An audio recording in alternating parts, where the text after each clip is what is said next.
So good to see everybody here. So I'm Melanie Milton. I work as a producer for the Metropolitan Opera. Thanks. It's a pretty great place to work. Really glad you guys are all here tonight. We are here for many reasons, one of which is the Metropolitan Opera is opening an opera on Monday, March 3rd. It's called Moby-Dick. It was written by Jake Heggie, the composer, with text by Gene Shear. It's an incredible production. I hope everybody comes. There's postcards around with discount codes. Tickets start at $25. It runs through the end of March, through March 29th, but there's only 8 performances, so please come and check it out. We're also here because Melville is one of the greatest authors of all time. How many people have read Moby-Dick? Yeah? Nice, nice. I've started it. So Melville has obviously influenced the opera Moby-Dick. He has also influenced this incredible album by Mastodon called Leviathan from 2004. Let's give it up for Leviathan. So today we are here to talk about opera, we're here to talk about metal, and we have some incredible musicians and artists who sort of work in both of those fields. We have Jake Heggie here, who's the composer of Moby-Dick. We have the band, 3 members of the band Mastodon. We've got Bron Daler, Troy Sanders, and Bill Kella here with us today. We have the most incredible composer, rocker, Tamar-kali Brown is in the house. And last but not least, we have a remarkable moderator with us whose opera, Black Lodge, was just here this past January. He's a metal rocker, he's an opera composer, and a dear friend of mine, so give it up for David T. Little. A very, very quick thank you to everybody who made this happen. Thank you, everybody at Brick. Come on in, guys.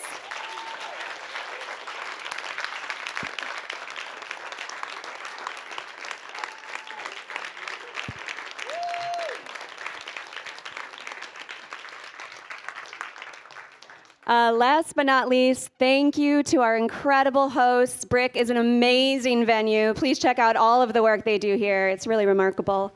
I need to give a huge shout out to Ernie, the band's manager. Thank you, Ernie, for everything you've done. I work with the most amazing people at the Metropolitan Opera, and I have to give it up to my colleague, Nick Reinhardt. He was the brainchild behind this event, so make sure you see him afterward. And then finally, at the very end of the event, there's going to be a cash bar reception with some snacks at the very back. So when we conclude, please head to the back of the space, and we'll mingle, we'll have some fun. But most importantly, enjoy the discussion you're about to hear. Take it away.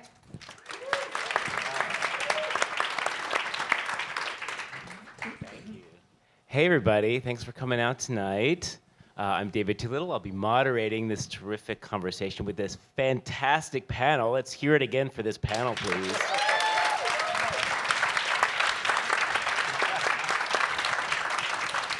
And just want to thank you all for being a part of it. So Moby-Dick, where do you start? Call me Ishmael. Yeah, there you go, right? That's the beginning, and in some cases the end, which we'll get to. But what inspires you to write a piece responding to or adapting this epic of American literature? So we have Leviathan and Jake's opera Moby-Dick. So I would love to, whoever would like to start, what drives the obsession to dig into that material? I like what you did there. You like that? Obsession. A little setting that up The for you? classic tale of obsession. Hey, how you doing? For us, I think it was, we had sort of, after the fact, we put out an album in 2002 called Remission. And that was, after the fact, we decided that was our fire record. And so then from there, we decided we were going to do the 4 elements. So the next 3 records were going to be, the rest of the elements. So the next one, we decided was going to be water. But that's very vague. So in the back of my mind, I had read Moby-Dick when I was probably 14 or 15. And, it kind of it was hard for me to grasp it. Really, it was a lot of Old English, and trailed off into a lot of descriptions of information about whaling and things. And so, but I knew that I needed to revisit it later, and I was like, man, I think that would be really cool to have something to sort of look at for our band and the Water album.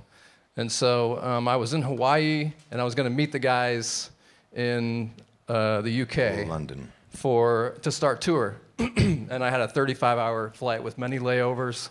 And so I went to the gift shop in Hawaii, and I said, "Where's you have a copy of Moby-Dick here?" And they gave me a paperback copy of it, and I read the whole thing. And by the time I got to where the guys were, I had my elevator pitch ready to go for those guys. I think by the third page they had referred to sperm whales as the salt sea mastodon. I was like, there it is. The sign I was looking for.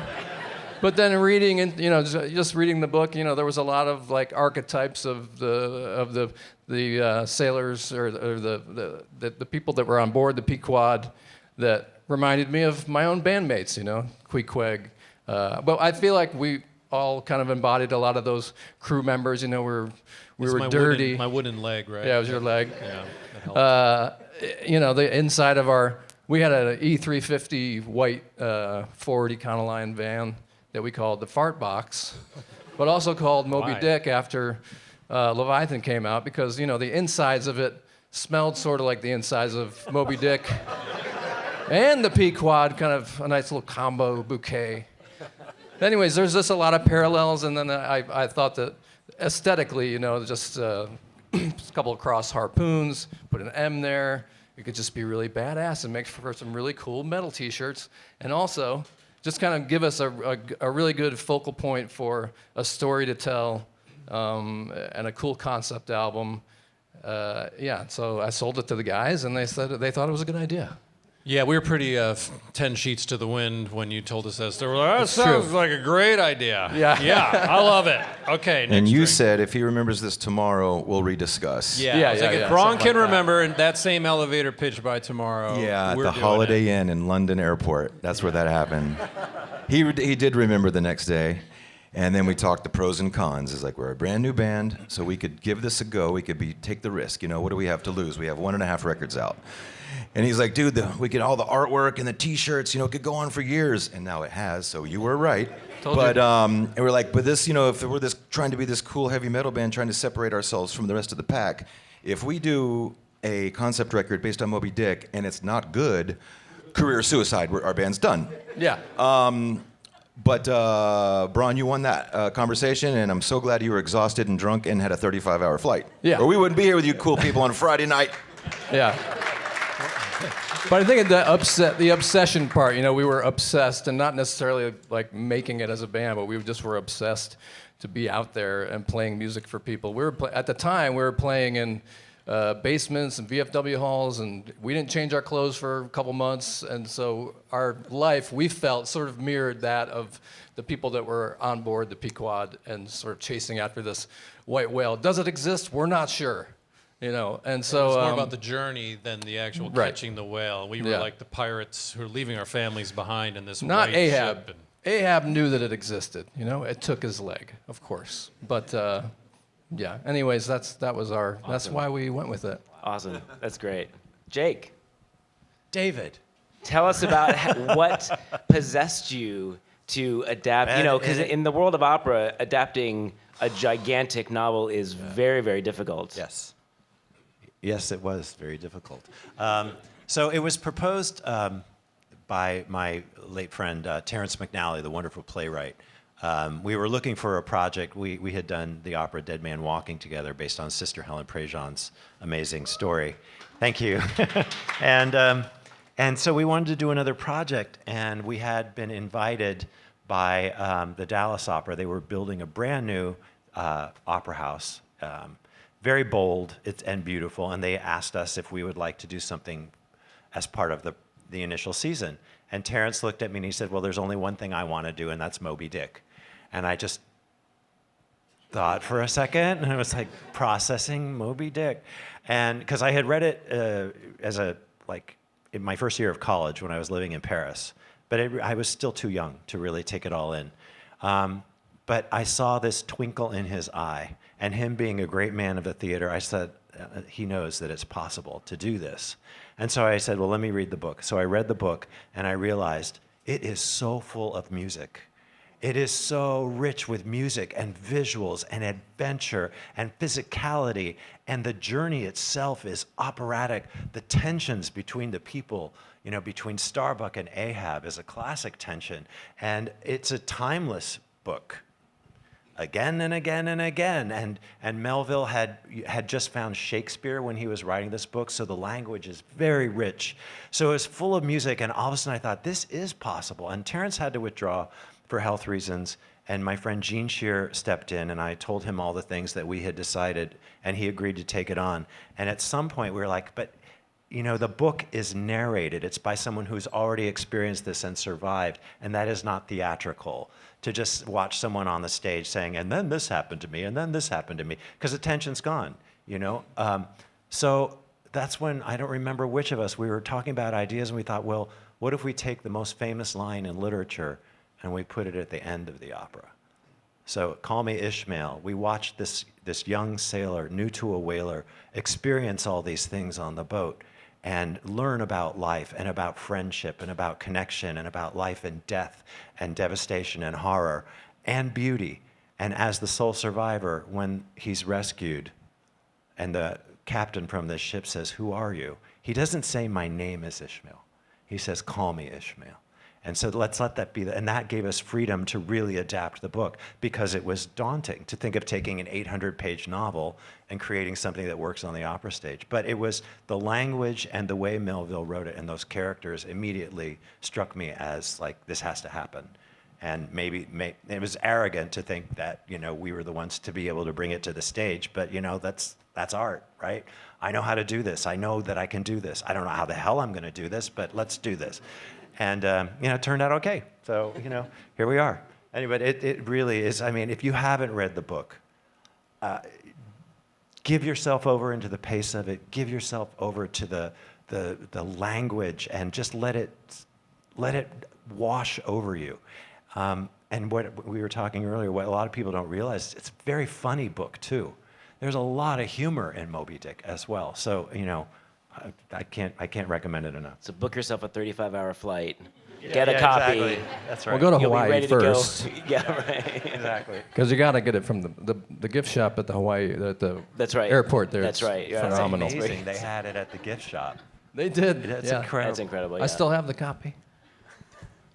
So, one of the things I love about opera and love about metal is this sense of the epic. They both embrace this sense of the epic. And I always think of it as they're both genres that are interested in kind of going there. They go for the jugular, they go for this sort of direct, intense emotional experience. And I think it makes so much sense to me that Melville's story resonated in this way in both genres, in both worlds.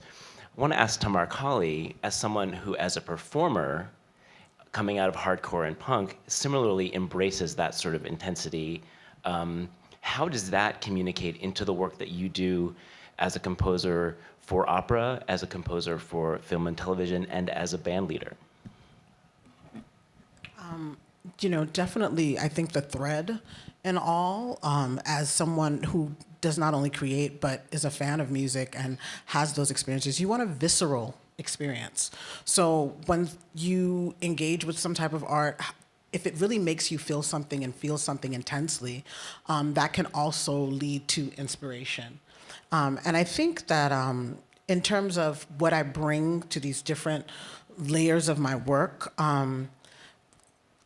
in terms of genre, when I think of something authentic and real, coming out of hardcore and punk, the DIY ethos, wanting to get things right and put my hands all the way through to my elbows into something, I think that that's one of the key components to making work that resonates with people. You know what I mean? when I say I want to live through it, it's not necessarily the story of a protagonist, if it's a story that I'm working on, whether it's film or opera, but to feel it, and taking time to think about how I might present it. But I think there is just, in general, I always found metal extremely operatic. And the room for the epic, for me, I was drawn to hardcore and punk because of the politics of it and coming to certain awareness at a certain age, and hardcore just really was the soundtrack for like the anger and the frustration I was experiencing. But the dreamers to me were always in metal. Like that really expansive, story, just space to like really dream and create these worlds, and also some of what I think were the most, like the bel canto singers of their era and genre, Ronnie Dio or Joff Tate from Queensryche. So there's just this space for like a level of expression, like beautiful, boundless expression in metal that I've always appreciated. But I think that's the thing that I take through whatever it is that whatever I have to wear in the moment, just like sitting in it, being able to feel it, and give something that's authentic, that's rooted in the practice of exploration, experimentation, as opposed to theory, if that makes any sense. No, that's awesome. Thank you. And I love this idea of the authentic and the real. I feel like both the opera and the album really hit that perfectly. And that's a perfect transition, in fact, to a little display we're going to have of Blood and Thunder and a scene from Moby-Dick. So I would love it if would you guys like to set up the Blood and Thunder video? Okay, so we had pretty lofty ideas for this video out of the gate, and those were all squashed when we found out we had about $8 to make it. And so we said, okay, pivot. So clowns, yeah, let's do that instead. So all the lyrics, and lyrical content, and it's the opening to Leviathan. The first lyric is, "I think that someone is trying to kill me," and that's Ahab just in the throes of his just how wild he is and how wildly obsessed he is with Moby-Dick. For the video, we got a bunch of our friends, and we got PBR to sponsor it. So we got a bunch of our friends to dress up as clowns. We dressed up as Shriners, and so it just turned into a big drunk clown party, and we filmed it. And that was the video for Blood and Thunder. So Jake, how does that compare to your process? Exactly the same, Same production costs. Basically, Some drunk clowns. Exactly. So, going off of what Tamara was saying, the passion, the thing that people don't realize in an opera is that if you haven't been to one, nobody is mic'd. This is all acoustic. People are singing over a full orchestra into a 4,000-seat house and filling that space with their voice. And the chorus is singing, and the orchestra is playing, an orchestra of like 80 people, and there's people climbing up on rigging in this opera. It's like a visceral experience in that way. That's not the scene you're going to see. You're going to go from clowns to one of the last chapters of the book. So Starbuck and Ahab have this very confrontational relationship, and Ahab, his obsession is overwhelming, and Melville gives him the most poetic language of the book. There's something very deeply wounded in him, and every now and then the human being emerges. And Starbuck sees it every now and then, like, oh, here's our window. I can reach this human being, and we can turn around, and everyone's going to live. There's even a moment where, like, Starbuck has a to be or not to be moment and goes in and is going to, like, maybe shoot Ahab. And he's this devout Quaker, so he's really torn. The drama keeps building. And this chapter in the book called The Symphony is when Ahab is alone on deck and Starbuck is observing. And he even sees in the chapter a tear. And he realizes there's an opening and a dialogue can open up.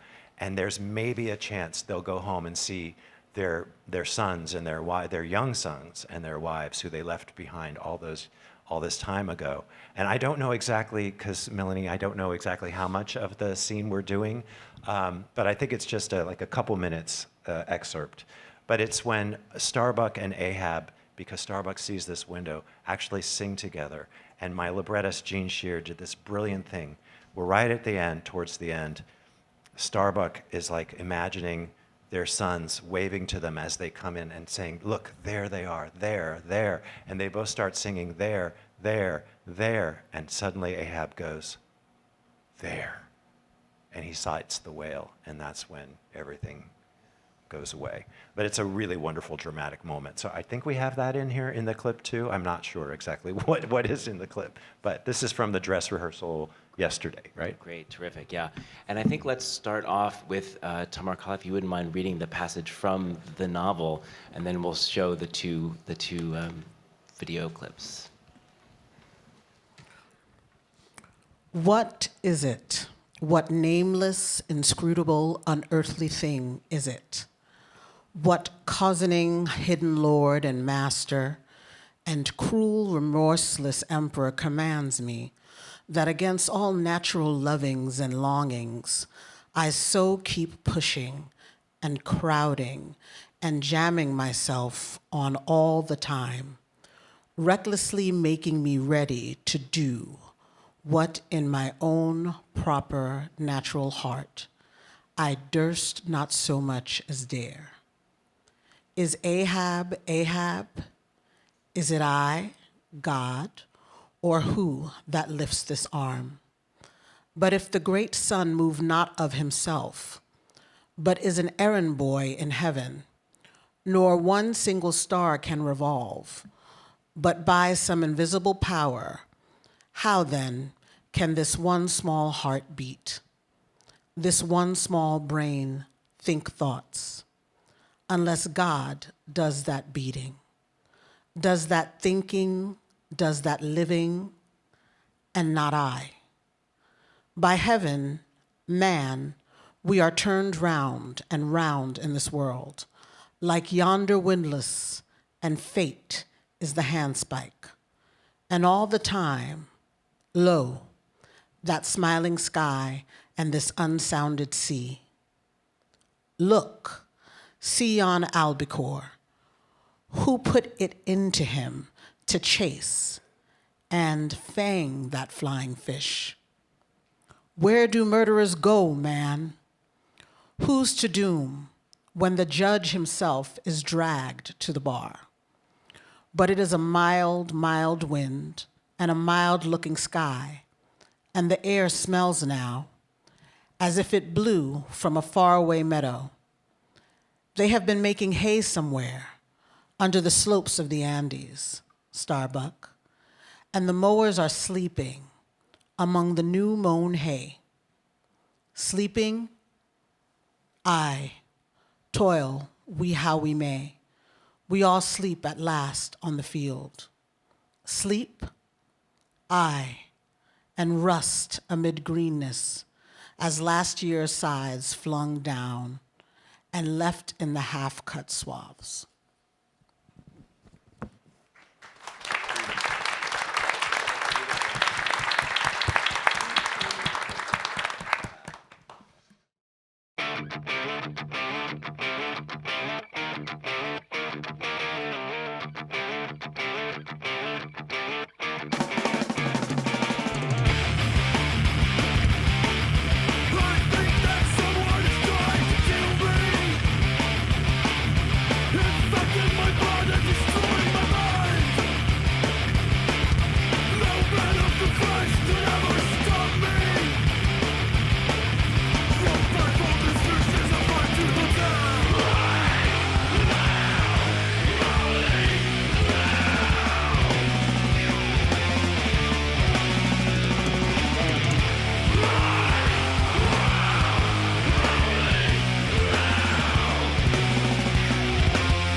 what is it?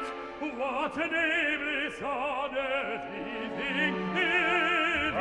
Away, Captain! What is it, Lord and Master commands me, that against all natural lovings and longings,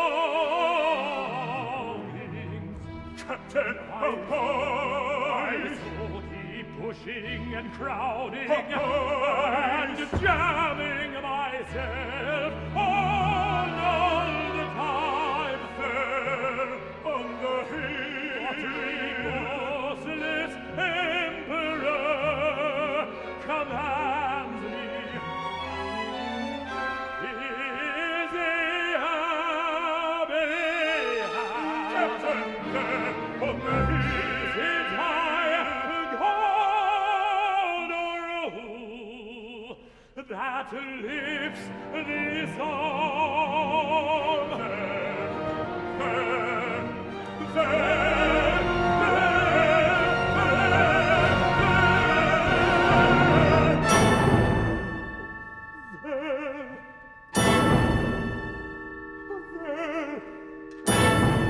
She blows. It cannot be. A hump like a snow hill. And no, Captain. She blows again. It is. And no. Captain. The boy's face at the window.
Just how extraordinary.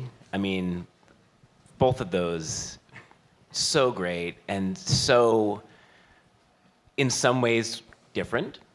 In some ways, not. You know, I mean, We linked up on some lyrics. Well, yes, exactly. The drama, the sheer drama. Yeah. Of both. Yeah. So The intensity of the performances too, just like that music and that emotion just rushing through, that the only way to do it is this kind of voice and this kind of intensity. Yeah. I mean, I've never been one to really separate genres. I get the same feeling from a Stevie Wonder song that I get from a Slayer song. It's that evocativeness, you know, it's that intensity that opera and metal and classical, you know, when I was a kid and got obsessed with Mozart through Amadeus, it was the Requiem, you know, I was like, this is metal, you know? Same, exactly the same, yeah. Yeah, I mean, it's just a feeling that it gives you, and it's a very intense book, and it lends itself perfectly to an opera and perfectly to a heavy metal album. Jake, I thought I maybe heard in this excerpt a quote from Blood and Thunder. Is that not? Is that the in the She Blows section? Dum ba dum ba dum. There's a little choral writing. I think. I thought maybe. I've been found out. All right. There's only so many notes. Exactly. Yeah. We're all working with the same notes and the same scales. So one thing I think is really interesting is this question of opera versus concept record. And I wonder if we can talk about that for a minute. You know, what are the different things that one approaches when making a concept record versus an opera? Maybe starting with the band, like when writing Leviathan, you know, we talked a little bit about the process, and you were finding it as you were writing it. It sounded like, in a way. I mean, you had the idea, you knew Moby-Dick, but then how it came about was an act of discovery. Would you say that's right? Yeah. Lyrically speaking? We were sort of, like, we had probably almost no lyrics written for when we had most of the music pretty much completed, and we were still sort of working that part out. But this is, 20 years ago, and so we were going on tour with this band called Clutch, and we were opening for them. And so basically, we were just testing this brand new album out live every night, and we were writing lyrics in the van, in the fart box, and during the day. And then we just kind of give them to Troy and be like, here, yell this stuff tonight. We had the book, we were sort of cross-referencing, and, song titles and all those things were coming together on the road. And then by the time we had got out to, I think it was about a maybe 2-month-long tour, when we got out to Seattle to record it, we had it about 75% of the way there. And so, yeah, we were able to work it out live, which now you can't do that. You'd be...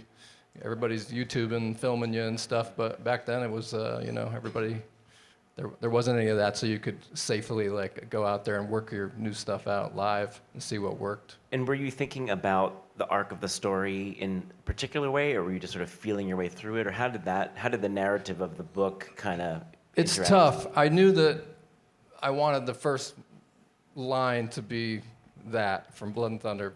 I think that someone's trying to kill me. We wanted that to be the first thing.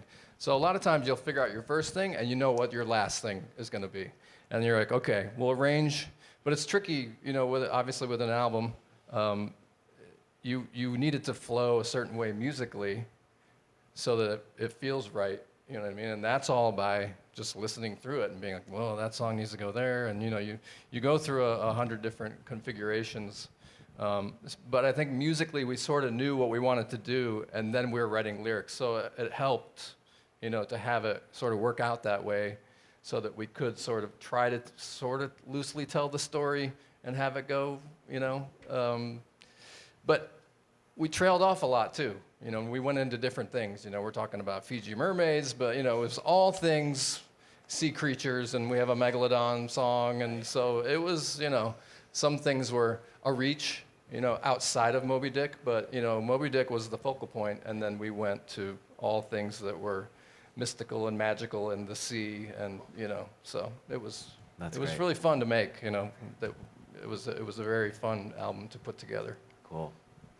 And so, Jake, narrative is a big starting point, I think, with an opera, right? You get the libretto first, I'm guessing. Do you want to talk a little bit about that? It's a lot of back and forth. Obviously, it's the story, but how are we going to tell this story? I mean, how are we? Which part? It's all you're doing is cutting great material, to find your way to it. But Gene and I would go back and forth. It was about a year developing the libretto. We went to Nantucket. We went to the Whaling Museum. We talked to scholars. We talked to other artists, who had immersed themselves in that process. And we knew we were ending with Call Me Ishmael. So what are the pillars? What are the landmarks that we're working towards and working through? And what are the threads of the characters? Because you can't tell every story. You got to tell one big story, and then who's involved with that journey. So there was a lot of back and forth, and a libretto is a really strange thing. It's not a script, If you read a libretto out loud on its own, it should not work because it demands music in order to be understood and told. It's like lyrics. Lyrics demand music. They're not, a poem can stand on its own. It doesn't need music. But lyrics, a libretto, a screenplay in a movie, it needs the visual. It needs a director to make it make sense. So it's the same thing with this. So trying to put it all together, but it was such an adventure, and we became so immersed and so obsessed with it, which is what you want. You want to be on fire with it. And after it was in a certain place, Gene gave me, something that was starting to inspire music. And I still write everything by hand. I've written 10 operas and hundreds of art songs, and I write everything by hand. And I had been working for 6 months, and I realized none of this was good enough. None of it. And I realized the reason was Ahab was an archetype to me. He hadn't become a human being. And I said, until he's real to me and a human being going on this journey, I can't write this. And so all of a sudden, I found a place in the middle of Act 1, a monologue called I Leave a White and Turbid Wake, where you could feel the aching person who knows he's losing touch, but he can't stop it, and he doesn't know what to do about it, and nothing brings him joy anymore. And I was like, that's a person I know. And because I feel like as a composer, a theater composer, your job is to empathize with these characters and go on the journey with them, not judge them. And in the first 60 pages I'd written, I was judging. And so he became real, all the music emerged. Like in that scene, you can hear all the themes of the entire opera. There are like all these big themes, musical themes. And I went back to the beginning and I wrote the entire opera in 4 months. But it was treacherous. It was very, very painful. It was very painful. But when you feel that fire and you're in the middle of it, we all know what that's like. And being in that creative zone that you can't predict, it's like it's either there and then or it isn't, and you want to honor it. So, just show up every day and try to get back into that zone and keep it going. And that was happened. It's changed my life. There's everything before I wrote Moby-Dick and everything since. Yeah. That's amazing. Yeah. And how much did the libretto change once you started composing? Were there back and forth revisions with Gene? Always, because music changes everything. And so, you think you know what you've got, but then like the music is suddenly taking me this way and that doesn't fit. Or we can do something without words. We can do it with a stage movement or a direction or a prop. And, and then we can accomplish the same thing and keep it going and tell that part of the emotional journey with music. So it changes a lot. And then you workshop it, it changes some more, and then there's a premiere, and everyone's on stage, and the audience is there, and that's the last character to appear in any opera, is the audience. You really don't know what it is until that audience appears, and they want to be there, and they want to be entertained and moved and surprised, and if something isn't working, that's an honest response from the audience, so you got to relook at it, but, There's this really interesting thing about first lines we've sort of talked a little bit about, and it sounds like, I think that someone is trying to kill me. You knew that was going to be the first line, and you knew that Call Me Ishmael had to be the last line. Tamar-kali, your opera Swan, has this beautiful opening line, which is, hell of iniquity, house without sanctity. And I'm curious if you can speak a little bit about what a first line does just for you creatively in terms of entering you into a world of a piece. Does it define it? Does it raise questions about it? How does that work for you? I think it certainly sets the stage and kind of gives you maybe a little bit of foreshadowing of what's to come. In that work, that being the first line is actually the sentiment of the antagonist as opposed to the protagonist. And I guess what it's relaying is that this is a battle, like we're in for a fight. And so I think that initial lines can be that for sure. I think they can be declarations. I feel like you never know where inspiration is going to come from and what angle, where things are going to hit you. And you work with, where inspiration leads you in the moment, right? And I think when it comes to setting text, it's interesting because depending on who you're working with as the librettist, there's so much talent and creativity, and I don't always necessarily work with people who are very traditionally trained librettists. So there are occasions where I'm kind of parsing out the text based on, okay, this is a soliloquy, so I guess that'll be an aria, and you know what I mean? Like, it's not always very, very clear. But I think what I like the most, and is just my practice, is to kind of let the things wash over me and tell me where they need to go and what they want me to do. That's great. Pivoting a little bit, but starting with Swan, one of the things I find so interesting about all of these works is that they are all dealing primarily with male voices. The cast of Moby-Dick is almost entirely male, except for Pip, the boy character is played by a soprano. Swan is sung by a countertenor, right? No? Do I have it wrong? That's the popo. Oh, right. I'm thinking of the opening is the spoken and the countertenor. Yeah. He's bass baritone. Right, okay. Apologies. And then with Mastodon, most of the band sings, right? So it's not just the sort of typical like rock band lead singer.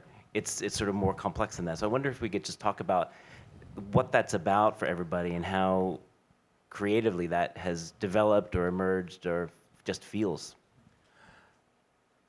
The four of us, we play instruments, so I think we've always been musician first.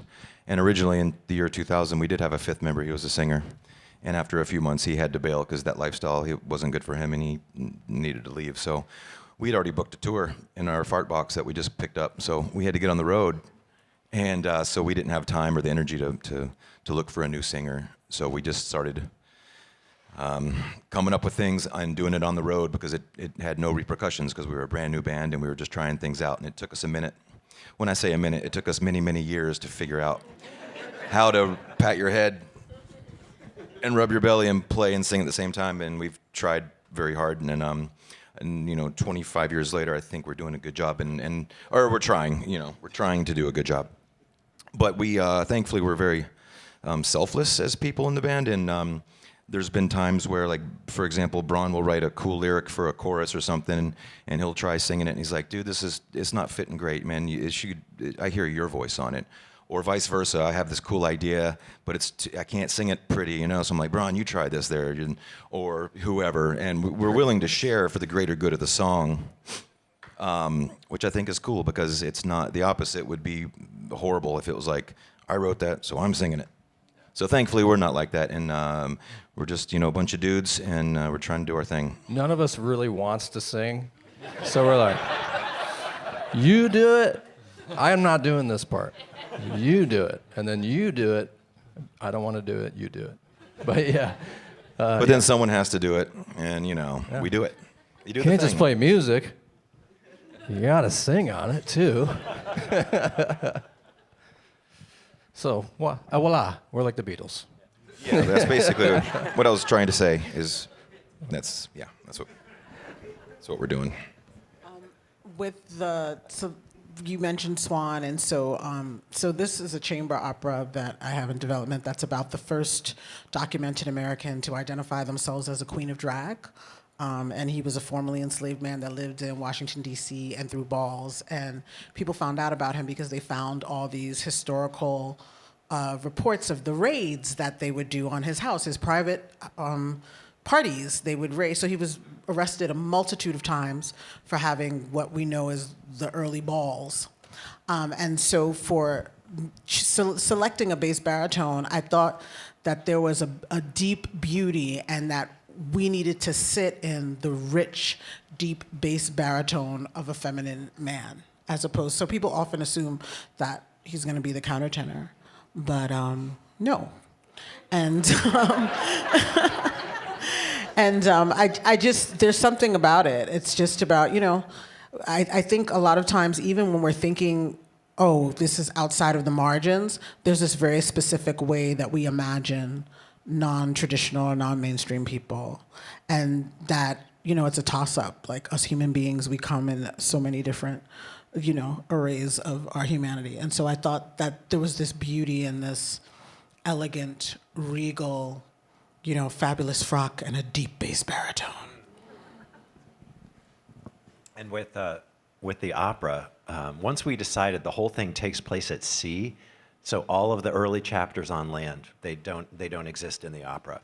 Then everything was about because then Melville created a microcosm of the world on the Pequod, and on whaling ships, they would be gone for years. Very often the crew that returned was not the crew that started out, and they would pick people up from different countries and islands along the way. So he was creating a microcosm of the world to teach us all a lesson about how we work together, how we do not work together. And we try to explore that in the opera. But then the vocal casting became very challenging. I'd never written a piece like this before, obviously. We knew we would have a crew, so a male chorus, different kinds of tenors and baritone and bass. We knew that Pip was going to be played by a soprano in a pants role, so that gave us a really high top range. But then Ahab, what is Ahab? And a lot of people said, well, he's so evil. Shouldn't he be a bass baritone? And I was like, first of all, is Ahab evil? He's not evil. He's really wounded. He's like a tragic hero because he, for 40 years, has done these whaling adventures and commanded these crews and brought everyone home.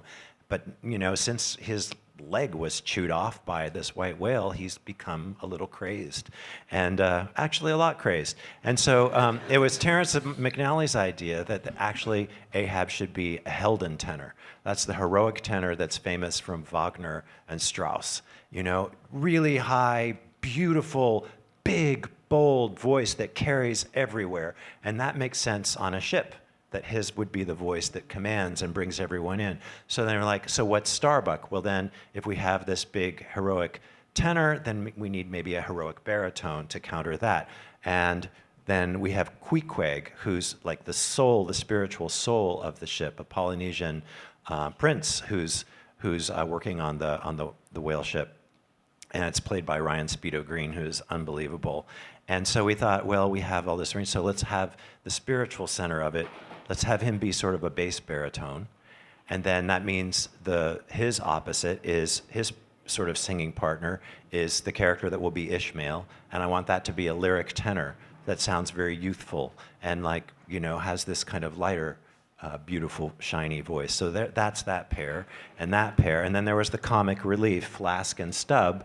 And we thought, well, they have to be a baritone and a tenor too. So, and it's different kinds of baritones and tenors. But that actually helps enormously in terms of thinking about colors and range, and the same as in the orchestra. I knew I had a big orchestra, so thinking about those pairings too. But it was very, very challenging, but also deeply inspiring because of the challenge.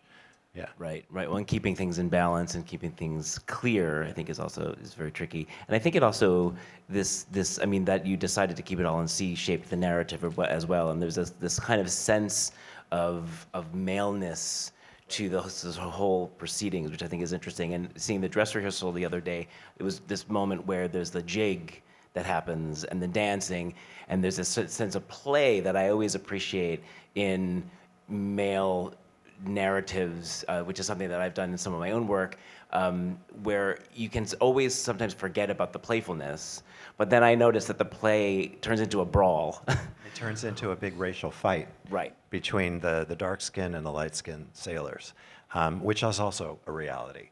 And then someone sights a whale, and in the middle of this fight, they say, she blows, whale ho, and all of a sudden they drop everything and they all run because they're unified again in a different kind of purpose. Very, very interesting dynamics on board the ship when it's all male like that. Mm-hmm.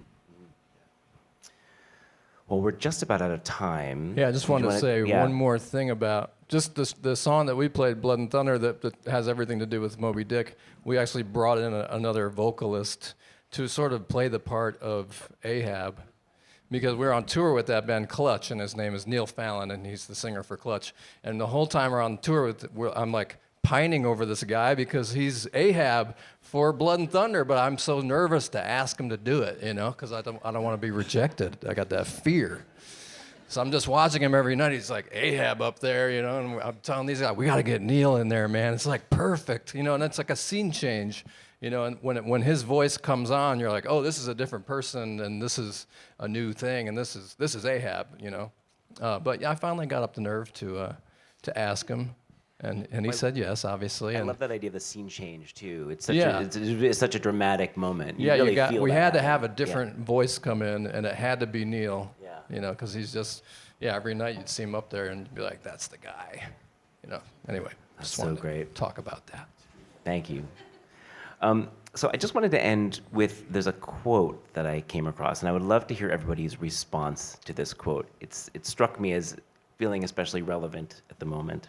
This is from Graham Thompson, the Associate Professor of American Studies at the University of Nottingham, who speaks of Moby-Dick and asks, is it a novel about the importance of brotherhood, community, and democracy, or is it about the failure of community, brotherhood, and democracy to restrain a figure like Ahab?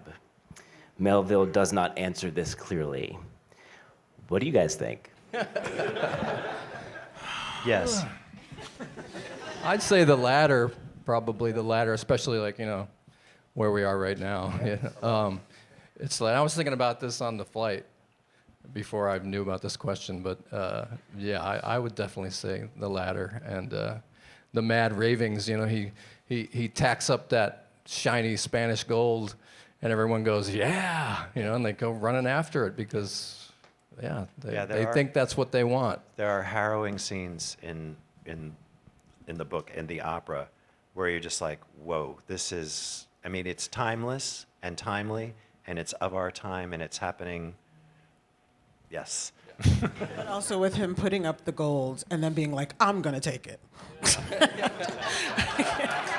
In the end, he takes the gold. It's like, wow.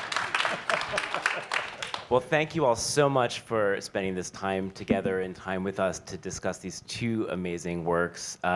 Moby-Dick opens on Monday at the Met.